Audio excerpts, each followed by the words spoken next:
जय हिंद दोस्तों। आज हम आपको बताएंगे पारिभाषिक शब्द और अध्ययन। कुछ ऐसे शब्द होते हैं जो साधारण नहीं होते हैं, जो सामान्य भाषा में नहीं होते हैं, जो रसायन के संबंधित, विज्ञान से संबंधित, भौतिकी से संबंधित, दर्शन शास्त्र से संबंधित, भूगोल से संबंधित, विज्ञान से संबंधित कुछ विशिष्ट क्षेत्रों से संबंधित होते हैं और उनको उस शब्द को एक परिभाषिक शब्द बनाया गया है। अर्थात वो एक विशिष्ट शब्द होते हैं और विशिष्ट शब्द के रूप में उनको हम किस नाम से जानते हैं, इनके बारे में हम समझेंगे। तो चलिए हम अपने टॉपिक पर चलते हैं और आपको समझाते हैं। सबसे पहले जिन लोगों ने हमारा चैनल सब्सक्राइब नहीं किया, सबसे पहले चैनल को सब्सक्राइब करें, लाइक करें, शेयर करें और अपने दोस्तों को भेजें। और ऐसे ही वीडियो आपको और लाता रहूँगा। ये परीक्षा की दृष्टि से सभी परीक्षाओं के लिए बहुत ही महत्वपूर्ण है, चाहे जिसकी परीक्षा दे रहे हो आप, यूपी पुलिस की दे रहे हो, एसआई की दे रहे हो, सीटेट की तैयारी कर रहे हो, यूपी टेट की तैयारी कर रहे हो, बिहार पुलिस की तैयारी कर रहे हो, बिहार टेट की तैयारी कर रहे हो। ये सारे शब्द एक विशिष्ट शब्द होते हैं जिनको साधारण भाषा में हम नहीं बोलते हैं। उनको विज्ञान, इंजीनियरिंग, दर्शन शास्त्र, भूगोल, अर्थशास्त्र की भाषाओं में एक विशिष्ट क्षेत्र में ये शब्द कहे जाते हैं। मनोविज्ञान आदि जैसे शब्दों में ये प्रयोग किए जाते हैं। तो उसको एक परिभाषिक शब्द के रूप में जाना जाता है। और इसका अध्ययन क्या कहलाता है, किसका अध्ययन वो करते हैं, किस चीज़ का आप अध्ययन करते हैं, तो उसको किस नाम से परिभाषिक शब्द में जाना जाता है, इसी के बारे में आज हम जानेंगे। तो चलिए शुरू करते हैं। आप यहाँ पे ध्यान दीजिए, परिभाषिक शब्द और अध्ययन, ठीक है। ये परिभाषिक शब्द होता है, ये सिंपल और व्यवहार में नहीं होता है, ये वैज्ञानिक तौर पे होता है। चार शास्त्र हो, दर्शन शास्त्र हो, प्राणी विज्ञान हो, मनोविज्ञान हो, उस क्षेत्र में एक विशिष्ट नाम से ये जाना जाता है। इसके अंतर्गत हम किसका अध्ययन करते हैं उसके बारे में हम समझते हैं। एंथ्रोपोलॉजी मानव से संबंधित है, जो मानव के संपूर्ण ज्ञान को कराता है, संबंधित उससे संबंधित जो होता है उसको पारिभाषिक शब्द में एंथ्रोपोलॉजी कहा जाता है। इसी प्रकार सोशियोलॉजी समाज से संबंधित है, जो समाज के अंतर्गत जो इसका अध्ययन किया जाता है उसको पारिभाषिक शब्द में हम सोशियोलॉजी कहते हैं, ठीक है। इसके बाद कीट से संबंधित, जो कीट का अध्ययन कराते हैं, जो कीट के बारे में जानकारी करते हैं, उनके संपूर्ण हेल्थ के संबंधित जानकारी जो मिलती है हमें, कीट से संबंधित जो भी जानकारी है वैज्ञानिक लोग जो भी पाते हैं, जो भी पर सर्च करते हैं, तो उसका एक पारिभाषिक शब्द जो नाम दिया जाता है वो एंटोमोलॉजी के नाम से जाना जाता है। रोग से संबंधित जो होता है उसको पैथोलॉजी कहा जाता है।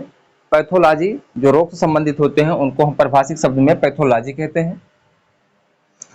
सीप और शंख का जो अध्ययन कराते हैं, जिसके अंतर्गत हम सीप और शंख का अध्ययन करते हैं, उसको पारिभाषिक शब्द में कांकोलॉजी कहा जाता है।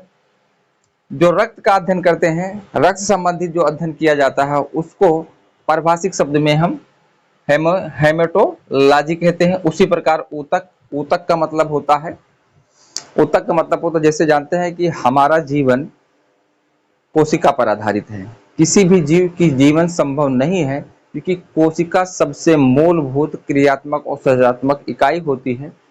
कई कोशिकाएं मिलकर एक ऊतक का निर्माण करती हैं और कई ऊतक मिलकर एक अंग का निर्माण करते हैं और कई अंग मिलकर एक शरीर का निर्माण करते हैं। उसी प्रकार जो चीजें हम ऊतक से संबंधित जो चीज हम अध्ययन करते हैं उसको पारिभाषिक शब्द में हिस्टोलॉजी कहा जाता है। विषाणु से संबंधित जो भी अध्ययन करते हैं उसको वायरोलॉजी कहा जाता है।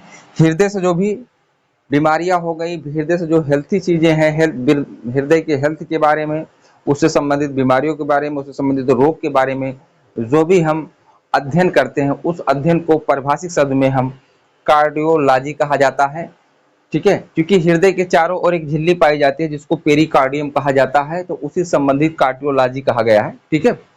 उसके बाद आता है गुर्दा। गुर्दा का अध्ययन करने को पारिभाषिक शब्द में हम नेफ्रोलॉजी कहा जाता है, क्योंकि गुर्दे के अंदर हमारे कई नेफ्रॉन पाए जाते हैं, बहुत सारे लाखों की संख्या में होते हैं नेफ्रॉन, कई नेफ्रॉन मिलकर, ठीक है।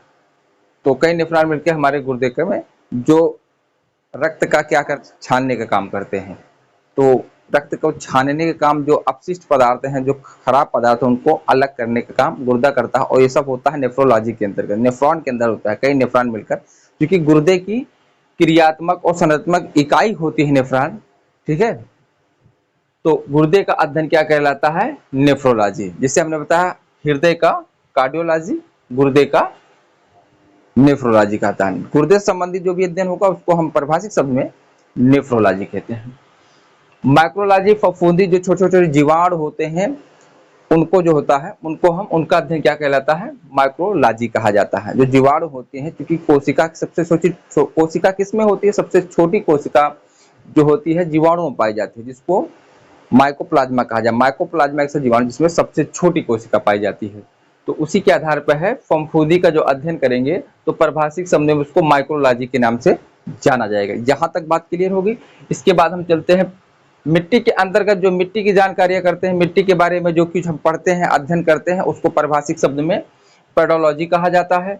पर्वत से संबंधित जो भी अध्ययन किया जाता है, पर्वत के क्षेत्र में जो भी हम अध्ययन करते हैं उसको परिभाषिक शब्द में ओराग्राफी कहा जाता है। उसी प्रकार फल से संबंधित जितने भी प्रकार के फल होते हैं उसके हेल्थ के बारे में, उसके अंतर्गत रोग लगने वाले के उसकी हेल्थ के बारे में जो भी अध्ययन करते हैं उस अध्ययन को परिभाषिक शब्द में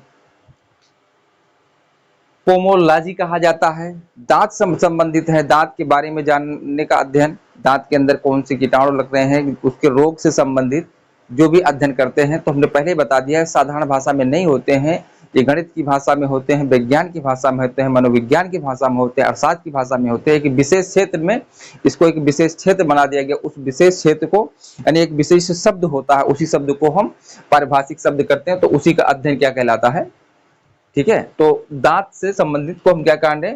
ओडोंटोग्राफी कहा जाता है। जो दांत के डॉक्टर होंगे वो अगर देखेंगे तो वो ओडोंटोग्राफी वाले दांत के अध्ययन को देखते हैं, तो उनको ओडोंटोग्राफी कहा जाता है।